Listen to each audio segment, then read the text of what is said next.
Marcos y el capítulo 11, vamos a leer versículos 12 a 26. Marcos 11, versículos 12 a 26. Al día siguiente, cuando salieron de Betania, tuvo hambre.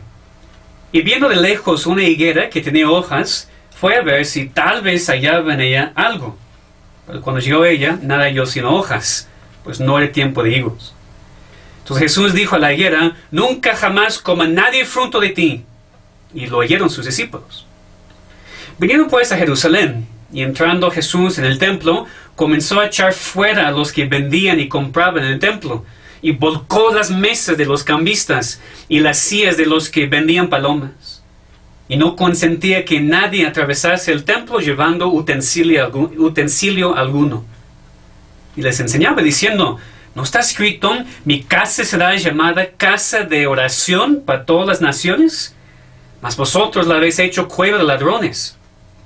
Y lo oyeron los escribas y los principales sacerdotes, y buscaban cómo matarle, porque le tenían miedo, por cuanto todo el pueblo estaba admirado de su doctrina. Pero al llegar la noche, Jesús salió de la ciudad. Y pasando por la mañana, vieron que la higuera se había secado desde las raíces. Pues Pedro, acordándose, le dijo: Maestro, mira, la higuera que maldijiste se ha secado. Respondiendo Jesús, les dijo: tened fe en Dios. Porque cierto os digo que cualquiera que dijere este monte: quítate, échate en la mar, y no dudare en su corazón, sino creyere que será hecho lo que dice, lo que diga, le será hecho. Por tanto os digo que todo lo que pidiereis orando, creed que lo recibiréis y os vendrá. Y cuando estéis orando, perdonad si tenéis algo contra alguno, para que también vuestro Padre que está en los cielos os perdone a vosotros vuestras ofensas. Porque si vosotros no perdonáis, tampoco vuestro Padre que está en los cielos os perdonará vuestras ofensas. Amén. Esa es la palabra inspirada de Dios. Dios nos está hablando en este momento por medio de su palabra. Que vamos a orar ahora y pedir que pongamos atención y que aprendamos lo que Él quiere que aprendamos. Padre, te pedimos en esta tarde que tú abres tu palabra a nuestros corazones, para que podamos conocerte, entender lo que dices y después vivir vidas más transformadas y más cambiadas. Te pedimos, Señor, que tú salves a tu pueblo, que santificas a tus hijos, que todo ese tiempo puede ser tu palabra y no las palabras del predicador. Te pedimos, Señor, que lo hagas en el nombre de Cristo. Amén. ¿Alguna vez has hecho algo en un ataque de rabia? ¿O has dicho algo en un momento de mucho enojo? Seguro que sí. Parte de nuestra pecaminosidad es la falta de control, es la falta de dominio propio que tenemos cuando algo sucede que no nos gusta, o cuando alguien dice algo que nos ofende. A veces perdemos el control y hacemos y decimos cosas que no deberíamos haber hecho o dicho simplemente por enojo. Hay personas, hasta eruditos, que dicen que esto es lo que pasó con Cristo aquí en esta historia. Que maldijo al árbol porque estaba tan enojado por no poder comer de él los higos. Esas personas creen que Cristo, o que era aquí básicamente un ataque de rabia de Cristo. Que Él en ese momento usó su poder divino de manera trivial, de manera ligera. Solamente porque tenía hambre y el árbol no tenía higos para darle de comer. Pues ante todo sabemos que no puede ser así. Porque Cristo es el perfecto Cordero de Dios, sin mancha y sin pecado. Él nunca usó su boca para mal. Cristo nunca cedió un ataque de enojo pecaminoso. Lo que dijo a la higuera, lo que hizo en el templo en esa historia, no era en un tipo de enojo pecaminoso, sino lo hizo como un símbolo.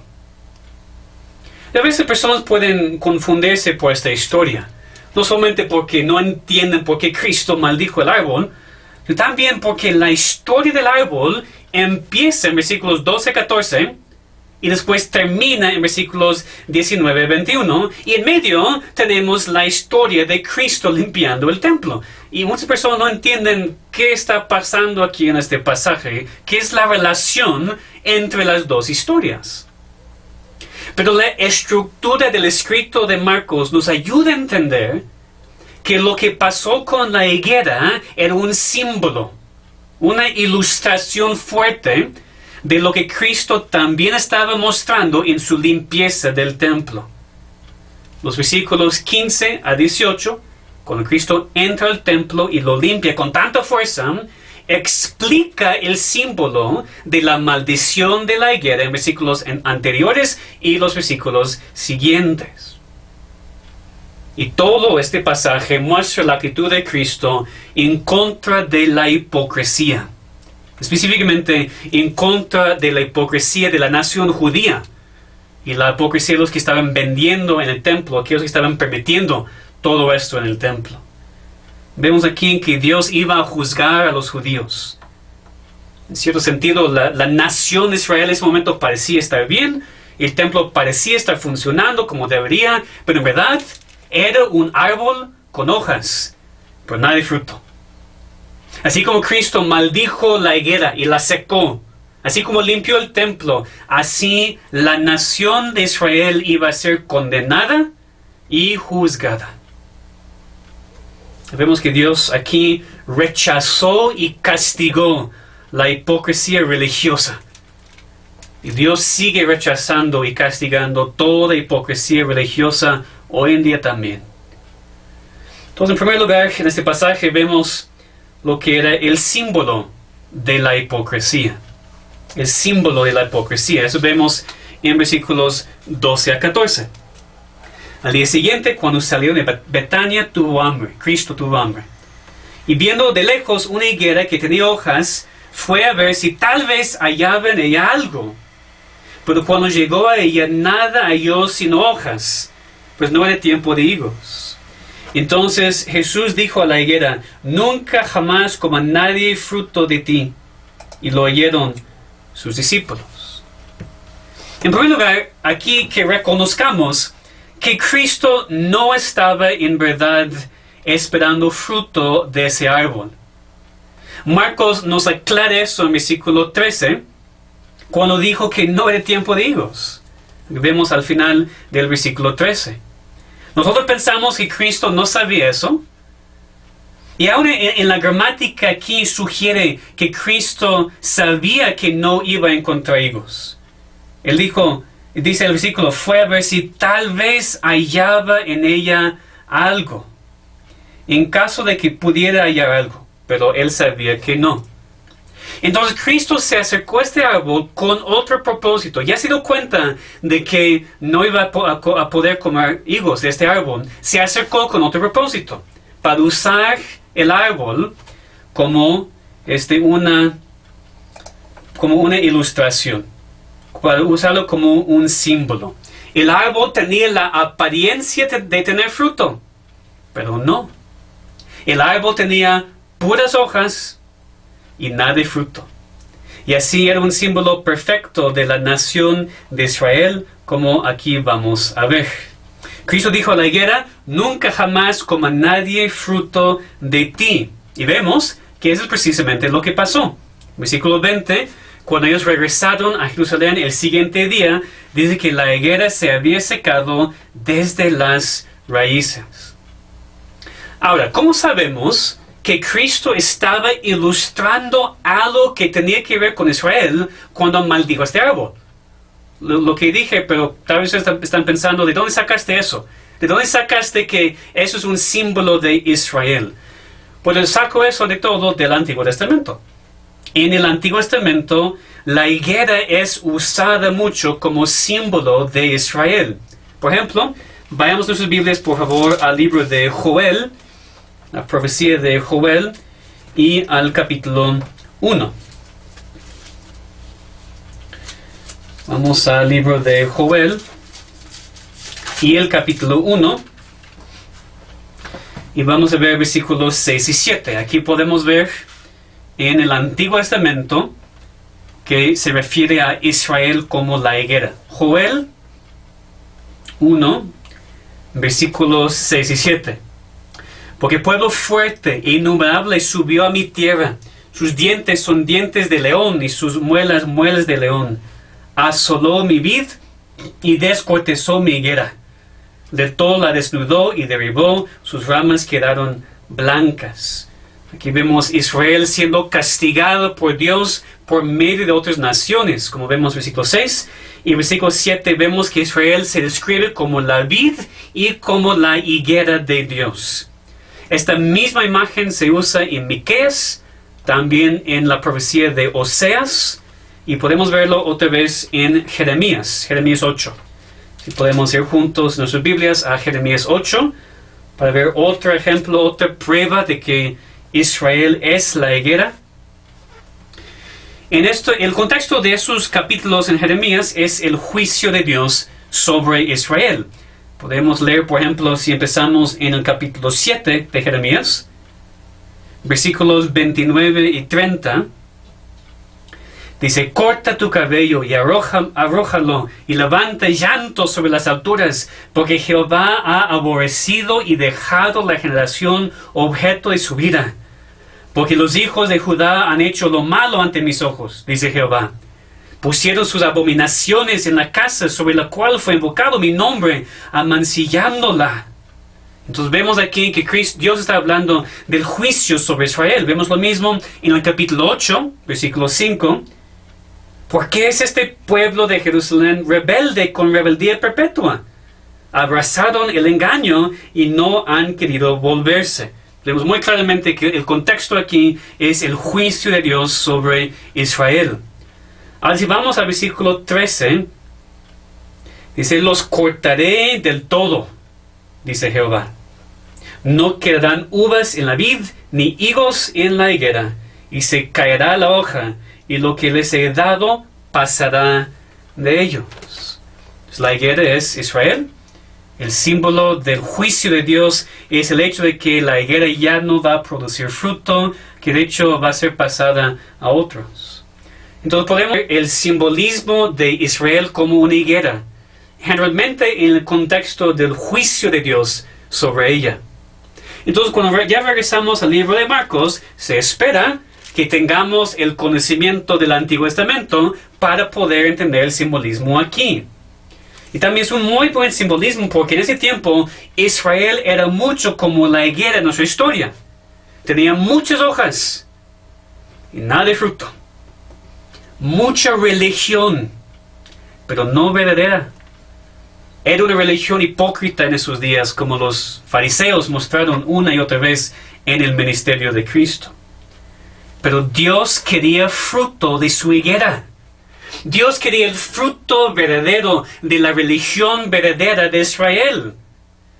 Pero cuando Cristo entró en Jerusalén y la encontró sin fruto, como había visto en todo Israel, en todo su ministerio, entonces aquí profetizó del juicio de Dios sobre Israel por medio del símbolo de secar la higuera. Lo que pasó con la higuera es lo que Dios iba a hacer en contra de Israel. La primera cosa que Cristo hace aquí es simbolizar, por medio de maldecir la higuera y secarla, lo que iba a pasar con Israel. La siguiente cosa que vemos es el castigo de la hipocresía. Esto vemos en versículos 15 a 18, en donde vemos la historia de lo que Cristo hizo en el templo. Dice: vinieron pues a Jerusalén, y entrando Jesús en el templo, comenzó a echar fuera a los que vendían y compraban en el templo. Y volcó las mesas de los cambistas y las sillas de los que vendían palomas, y no consentía que nadie atravesase el templo llevando utensilio alguno. Y les enseñaba diciendo: ¿no está escrito, mi casa será llamada casa de oración para todas las naciones? Mas vosotros la habéis hecho cueva de ladrones. Cuando Cristo entró al templo, vio muy claramente un ejemplo del problema que existía en todo Israel. Así como esta parte del templo ya no estaba cumpliendo su propósito, tampoco la nación entera. La nación de Israel ya no estaba haciendo lo que Dios le había llamado a hacer, que era ser una luz entre las naciones, mostrar al verdadero Dios y la verdadera salvación a los paganos. Eso se ve en lo que estaba pasando en el templo ese día. Ya vimos en versículos 15 y 16 que había personas vendiendo y comprando, que había cambistas, los que vendían palomas. Había gente vendiendo y comprando animales para los sacrificios. ¿Qué pasó aquí? Los judíos llegaban de todos lados durante la Pascua. Ahora estamos en el tiempo de Pascua. Y cuando llegaban a Jerusalén, necesitaban animales para sus sacrificios. El problema no era que estaban comprando animales. El problema es que estaban usando parte del área del templo mismo para hacerlo. La casa de Dios no es un lugar para mercadería. La casa de Dios no es un lugar para vender y comprar cosas. Entonces, los judíos estaban haciendo eso también. Cuando llegaban, tenían que pagar el impuesto del templo, pero no podían pagarlo con monedas romanas, con la imagen del emperador.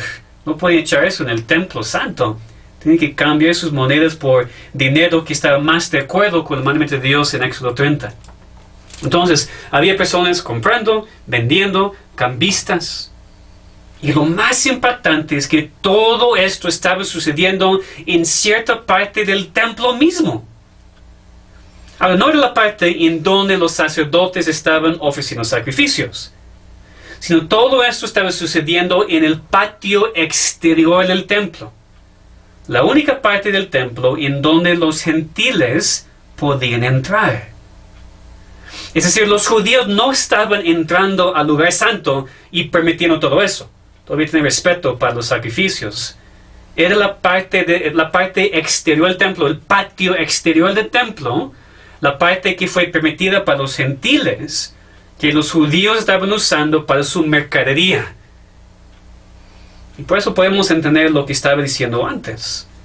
Lo que estaba sucediendo aquí en el templo estaba ejemplificando perfectamente que la nación de Israel ya no estaba cumpliendo su propósito. Lo explico. Dios nunca salvó a la nación de Israel para ser personas encerradas, nada más disfrutando la bendición de Dios para ellos, sino que desde el principio de la nación, Dios la llamó a ser luz entre las otras naciones. ¿Ustedes recuerdan parte de la promesa de Dios a Abraham en Génesis 12? Siempre recordamos la parte de su descendencia, la promesa de la tierra. Hay una tercera parte de la promesa. Dios dijo, serán benditas en ti todas las familias de la tierra. Israel fue escogido, en parte, para ser una luz entre las otras naciones y mostrar a ellas quién era el verdadero Dios y qué era la verdadera salvación. Pero no lo estaban haciendo. De hecho, por muchos siglos, ellos habían pensado que eran mejores que todos los demás y habían olvidado que parte de su propósito era para la salvación y bendición de las naciones, de los gentiles. Entonces vemos su gran hipocresía en reclamar ser el pueblo de Dios, pero no hacer lo que Dios les había llamado a hacer. Lo que estaban haciendo aquí en el templo, usando el área del templo que era para los gentiles, para su propia ganancia, mostró claramente su desprecio a los gentiles y su hipocresía en el servicio a Dios. Y cuando Cristo vio todo eso, entró con una indignación santa y dice, volcó las mesas de los cambistas y las sillas de los que vendían palomas y no consentía que nadie atravesase el templo llevando utensilio alguno. Cristo mostró su desaprobación de cómo los judíos estaban usando esa parte del templo. De esa manera los gentiles ni podían venir para aprender nada de Dios. Nadie debería haber estado pasando por esta parte del templo como si fuera parte de la calle normal. Por eso Cristo dice que Cristo no permitió que nadie atravesara el templo llevando utensilio alguno. O sea, eso no fue permitido en ninguna parte del templo. Y Cristo estaba mostrando que los judíos no podían usar el templo, ni el patio exterior del templo, como un atajo para ir a sus casas. Es lo que la gente estaba haciendo, despreciando muchísimo a los gentiles. Pero Cristo vino para salvar a gentiles también. Gracias a Dios, porque somos todos aquí gentiles. Leemos en Efesios de la pared intermedia siendo derribada por Cristo. Israel había sido escogido como pueblo de Dios, pero no solamente para su propio beneficio, sino también para alcanzar las naciones. Ellos no entendían. Ellos no estaban cumpliendo su misión, de hecho estaban más estorbando a los gentiles. Entonces Cristo aquí mostró por el simbolismo del árbol y por sus acciones en el templo que el tiempo de los judíos se había acabado. Ellos eran como la higuera, puras hojas, nada de fruto. Se jactaron de ser el pueblo escogido de Dios, pero no estaban actuando como el pueblo de Dios. Y vemos aquí muy claramente que Cristo no vino para reformar a Israel, sino para mostrar el juicio final de Dios sobre ella como nación étnica.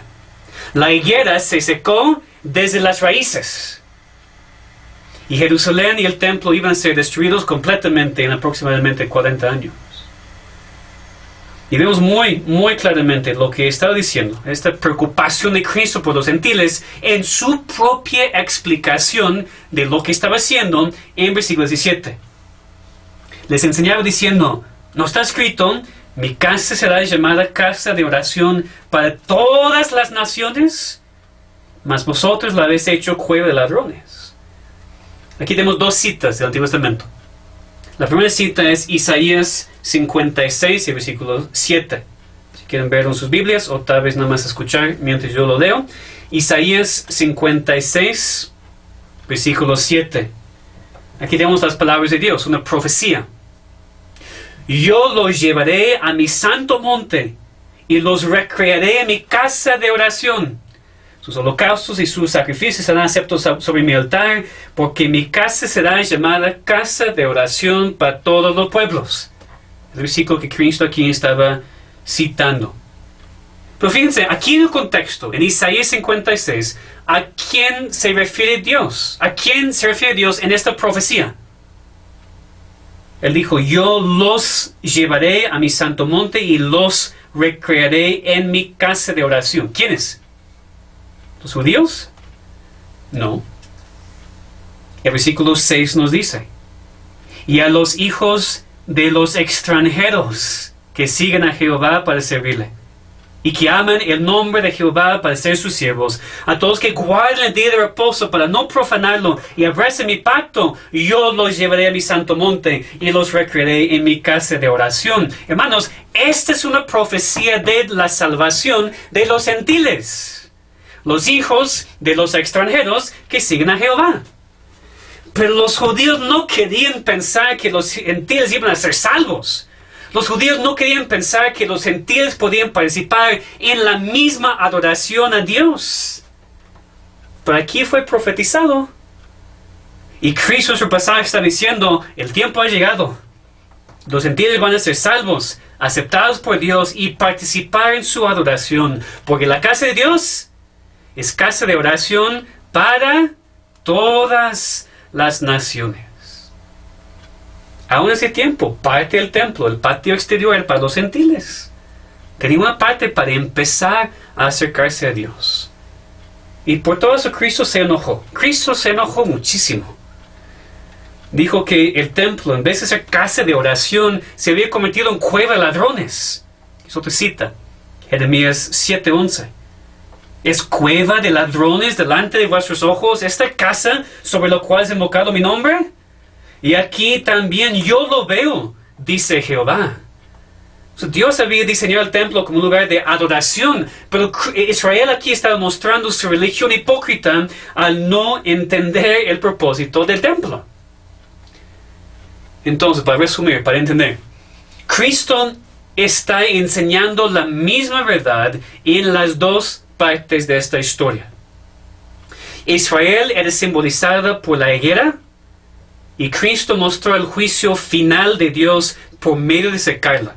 Desde las raíces, nunca iba a crecer más. Después fue al templo y mostró el juicio de Dios en contra de la religión hipócrita, en contra de ese sistema que estaba estorbando a los gentiles, quienes Dios había planeado salvar. Entonces, la hipocresía que Cristo enfrentó aquí, en nuestro pasaje, era originalmente la hipocresía judía. Y por supuesto, hay aplicación para nosotros, para la iglesia en estos días, que vamos a ver más adelante. Pero necesitamos primero entender la fuerza de lo que Cristo estaba diciendo y simbolizando aquí. Israel, como nación étnica, estaba bajo el juicio de Dios. Su tiempo se había acabado. Iba a experimentar su juicio. Entiendan, por favor, que esto no significa que Dios no es fiel a sus promesas. Es otro mensaje, tal vez, pero personas piensan, bueno, si Dios ya no iba a usar a Israel, ¿qué pasó con todas las promesas? Todas sus promesas. Dios siempre ha tenido un remanente.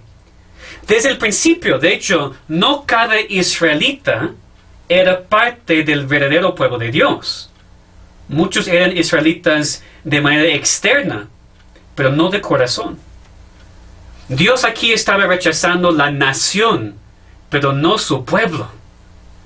Muy pronto aparecería la iglesia del Nuevo Testamento, que es el mismo pueblo de Dios, salvo, como siempre, por la gracia, por Cristo, pero ya no es una nación étnica, sino la iglesia son personas de toda tribu y toda nación y toda lengua, personas que ya son israelitas en verdad, no de sangre, no de circuncisión de carne, sino por la circuncisión del corazón. No por ser hijos físicos de Abraham, sino hijos de fe y hijos de promesa. Gálatas 3 es un capítulo clave para entender esta verdad. Y esto, por supuesto, era algo muy, pero muy impactante para los discípulos. Cristo estaba mostrando muy claramente el rechazo de Israel como nación. Por eso, en los últimos versículos, Él explica la necesidad de la fe y la oración. Vemos finalmente la respuesta a la hipocresía. Después de las acciones de Cristo en el templo, Él y sus discípulos salen a la ciudad. Y cuando regresan, la siguiente mañana dice que ven la higuera que Cristo había maldecido, que ya se había secado desde las raíces. Pedro la vio y Cristo llamó la atención de Cristo. Pues fíjate, sí sucedió lo que diste. Y tal vez también quería una explicación más profunda, más detallada de lo que Cristo estaba enseñando. Pero Cristo responde simplemente diciendo, tened fe en Dios. Y después habló de la oración. Y podemos preguntarnos, ¿qué tiene que ver? ¿Qué tiene que ver este pasaje? Esas palabras con lo que está preguntando. Cristo aquí empieza con el tema de la fe, porque no hay ninguna duda de que los discípulos habían sido muy impactados por lo que habían visto. Ellos sin duda entendían lo que Cristo quería decir con la maldición de la guerra y la limpieza del templo, que Dios ya no iba a usar más a Israel. Entonces Cristo les dijo, tengan fe en Dios. Tal vez no entienden ahora, pero Dios sabe lo que está haciendo. Tengan fe en Él. Después habla de cosas que parecen imposibles, que el monte se quite, se eche en el mar. Pero para Dios sabemos que todo es posible. Tengan fe en Dios, dijo. Ustedes no entienden ahora, pero por favor tengan el tipo de fe que va a entender, aun si este monte fue echado en el mar. Que entienden, hermanos, no es una promesa que un cristiano con mucha fe puede físicamente mover un monte. Él dijo, este monte. ¿Lo vieron? Este monte. ¿Cuál monte? Probablemente el monte de los olivos, el monte que ellos podían ver con sus ojos. Cristo dijo, este monte. Tiene mucho sentido porque Dios iba a destruir a Jerusalén y el templo. No físicamente mover el monte para destruir todo lo que está sobre el monte. Es que no tomemos la palabra de Dios fuera de su contexto. Cristo nunca dijo que tú puedes mover cualquier monte que tú quieras con tu fe. Es difícil todo eso para los discípulos captar. Y por eso ellos necesitaban la fe. Y tal vez no era la fe tanto para que ellos pudieran mover este monte, sino la fe para orar por cosas que parecían tan imposibles como ver este monte movido, o la ciudad de Jerusalén completamente desolada. Era una metáfora, un hipérbole de la grandeza de lo que Dios hace por medio de la oración. Con el tipo de fe del cual Cristo habla, Dice que aún se puede mover ese monte. Pero lo que siempre se malentiende aquí en ese pasaje es que no es tanto la fuerza y la fe de la persona, sino la grandeza de la persona en quien está nuestra fe. La fe que mueve montañas no es una fe que tú puedes producir. Es una fe que reconoce que el Dios omnipotente puede hacer todo. Recuerden el contexto, por favor. Cristo dijo, tengan fe en Dios. No fe en sí mismos, no fe en sus fuerzas, tengan fe en Dios. Es la fe en Dios que puede producir efectos así. Porque oramos a un Dios soberano y omnipotente quien puede hacer todo lo que quiere hacer. Esta no es una promesa de que todo lo que pedimos será hecho. Otros pasajes aclaran de manera muy fuerte que lo que pedimos en el nombre de Cristo y conforme a su voluntad es lo que Dios va a hacer. Es la idea del poder para enfrentar cualquier tipo de problema. Aún algo tan fuerte como Israel ya no va a ser usado como nación. Algo tan fuerte como los gentiles van a tener parte en la oración de Dios. Aún enfrentando algo así que cambia la perspectiva completamente. Tenemos que orar en fe y pedir a Dios que nos ayude. Y siempre nos ayuda conforme a su voluntad para seguir en su camino. Cristo quiere decir a sus discípulos aquí, pues aún con esas malas noticias en mente, ustedes pueden hacer lo que Dios les ha llamado a hacer. El templo va a ser destruido, el tiempo de Israel como nación, como el enfoque de la obra de Dios se ha acabado, pero no flaqueen, dijo Cristo. Tengan fe en Dios, oren, sigan confiando en Dios porque un templo ya no va a ser necesario. Tengan fe y oren y así tendrán acceso a Dios. Y este énfasis en la oración al final del pasaje no está tan fuera del contexto, porque Cristo había dicho, citando el pasaje de Isaías, que la casa de Dios debería ser casa de oración. El templo ya no iba a ser el punto focal de la adoración a Dios. Ahora es adoración en espíritu y en verdad. No solamente judíos en su templo, sino gentiles en todo el mundo. Y es este tipo de oración que siempre incluye un gran énfasis en la oración, orando con fe a nuestro Dios. Ahora hay varias aplicaciones en este pasaje. Pero ante todo, primero, de acuerdo con el contexto de nuestro pasaje, necesitamos entender muy claramente la enseñanza, que ahora el enfoque de Dios no está en Israel como nación. Y por supuesto no está en un sistema antiguo de sacrificio simbolizado por el templo. El enfoque ahora está en Cristo, quien vino para cumplir las profecías y entregar su vida para salvar a su pueblo. Y su pueblo es la iglesia. El enfoque está en la iglesia. Dios no está usando Israel ahora. La higuera se ha secado desde las raíces. Nadie nunca va a comer fruto de ella. Todo el enfoque está en Cristo y su novia, es la iglesia.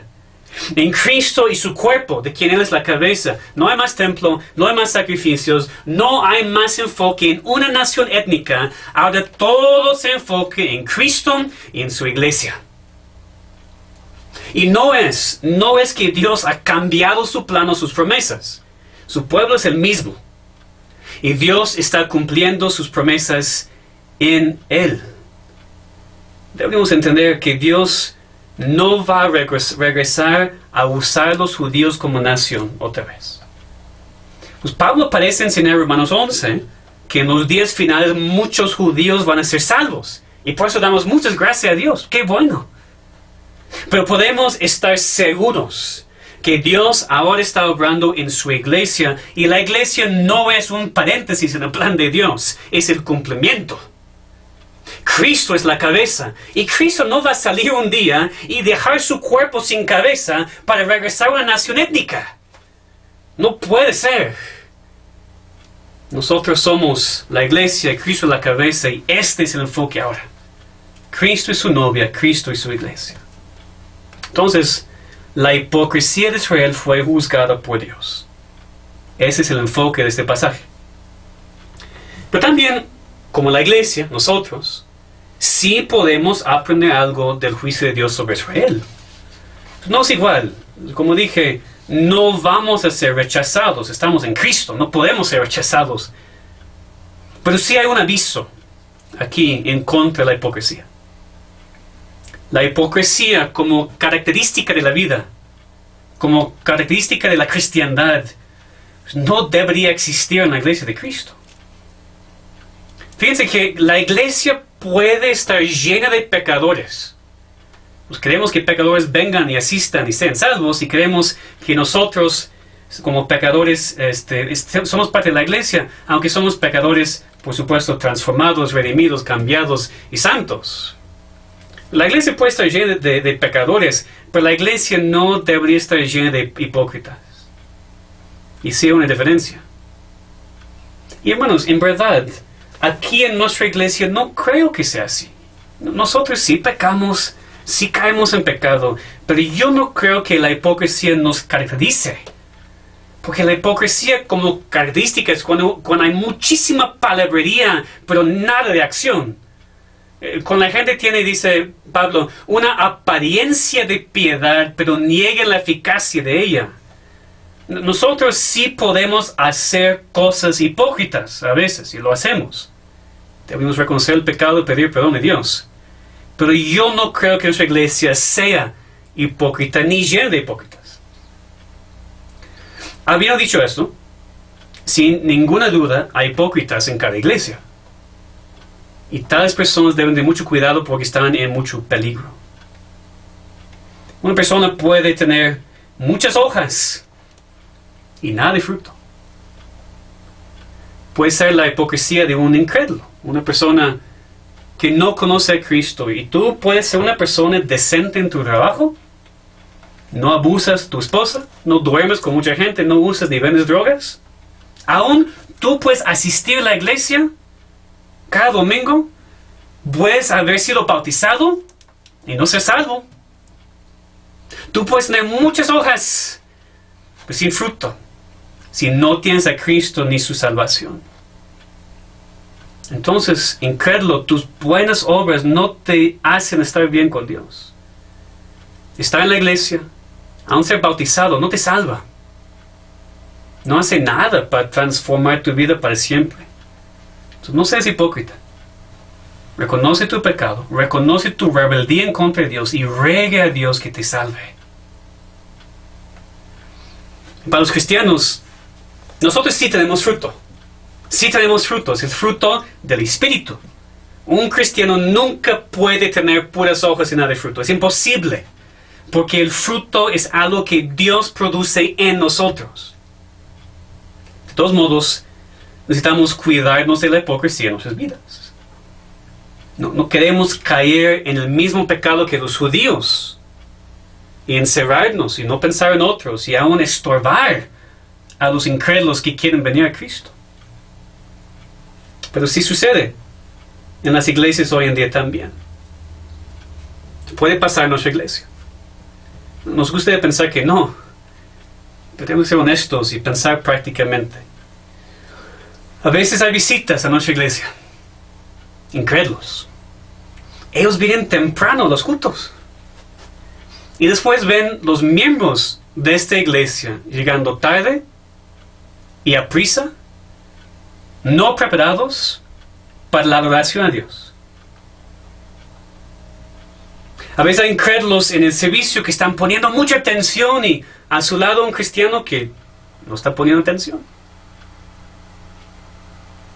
A veces hay visitas y hasta incrédulos que vienen, o esos días tan raros se conectan cuando tenemos segundo culto o tiempo de oración y ni los miembros de la iglesia están.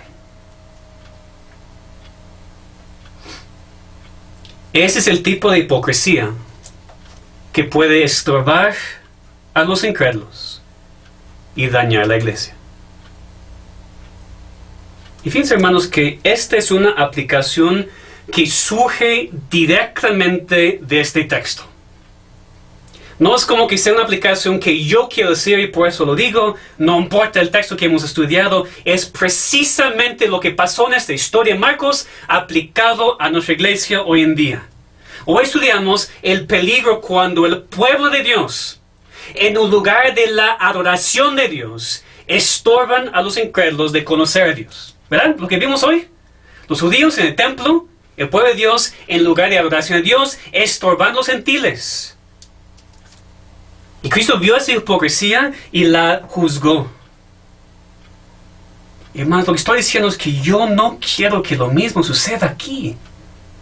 No quiero que el pueblo de Dios, en el lugar de la adoración de Dios, en la iglesia, que estorbemos a incrédulos que quieren conocer a Dios. Eso es algo muy, muy serio, hermanos. Muy serio. Entonces, ¿qué necesitamos hacer? En nuestro propio texto, Cristo nos dio la solución. Tengan fe en Dios. Esa es la respuesta. Tengan fe en Dios y oren. Oren en contra de la hipocresía en tu vida. Ahora que estás siendo confrontado con tu propia hipocresía, ten fe en Dios, que Él está obrando en ti por medio de esta confrontación, y ora para que Él te cambie. Cuando ves la hipocresía empezando a crecer en nuestra iglesia local, ten fe en Dios en vez de salir decepcionado. Y ora. Ora mucho. Y finalmente, hermanos, de manera muy aplicable para este tiempo de crisis. Cuando ustedes reciben malas noticias y no entienden lo que Dios está haciendo, tengan fe y oren. Aquí vimos que los discípulos recibieron muy malas noticias en cuanto a lo que iba a pasar con su nación. No entendían plenamente lo que Dios iba a hacer, pero sabían que no iba a estar bien para ellos. Y Cristo les dijo, ahora piensen que todo está mal, tengan fe y oren. Oren en fe, oren confiando que Dios puede hacer lo imposible. Y es exactamente lo mismo para ustedes hoy, hermanos. Algunos de ustedes en estos días han recibido malas noticias. No entienden mucho lo que está pasando en sus vidas. La respuesta sigue siendo, tengan fe en Dios y oren, porque Dios puede hacer lo imposible. Oren con fe, no una fe grande que tú tienes, sino una fe en un Dios grande que siempre va a hacer lo correcto. Y que no lo hagamos solamente en privado, sino que lo hagamos como iglesia, porque dice Cristo, la casa de Dios es una casa de oración. Estamos orando juntos, hermanos. Juntos como iglesia. Que sea una prioridad orar juntos cada vez que sea posible. Porque la casa de Dios es una casa de oración. Entonces, que tengamos cuidado de la hipocresía. Para el incrédulo es la hipocresía de hacer buenas obras, pero no tener la verdadera salvación. Para el cristiano es la hipocresía temporal de hacer cosas externas sin el deseo del corazón. Que confesemos nuestros pecados. Que reconozcamos cualquier hipocresía, que la cortemos de nuestras vidas y de nuestra iglesia. Y que tengamos fe en Dios. Que oremos a Él confiando que Él va a cumplir su perfecta voluntad en nosotros. Amén. Vamos a orar. Padre, muchas gracias te damos por este pasaje en tu palabra, un pasaje que nos aclara mucho lo que tú estás haciendo en cuanto a Israel y la iglesia, pero también, Señor, queremos ante todo ver la aplicación para nuestras vidas personales, para que tengamos mucho cuidado de la hipocresía. Vemos que tú la tomas muy en serio, por cómo juzgaste a Israel como nación. Te pedimos, Señor, que no seamos así nosotros. Aunque no tenemos miedo de ser rechazados y juzgados de esta manera, de todos modos reconocemos que la hipocresía puede probar a los incrédulos a conocerte a ti. Y te pedimos, Señor, que tú obres en cada corazón, que quites toda excusa que ha surgido en las mentes y corazones de nosotros al escuchar una confrontación así. Quita toda justificación, quita toda excusa, Señor.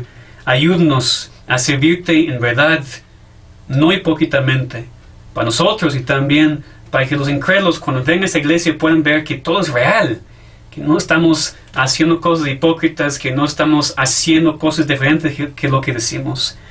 Señor, usa ese tiempo de crisis, ese tiempo de continencia para crecer nuestra iglesia, para madurarnos, para cambiarnos y santificarnos, para que seamos muy diferentes en cuanto a esas cosas cuando nos reunamos otra vez. Te pedimos en el nombre de Cristo. Amén.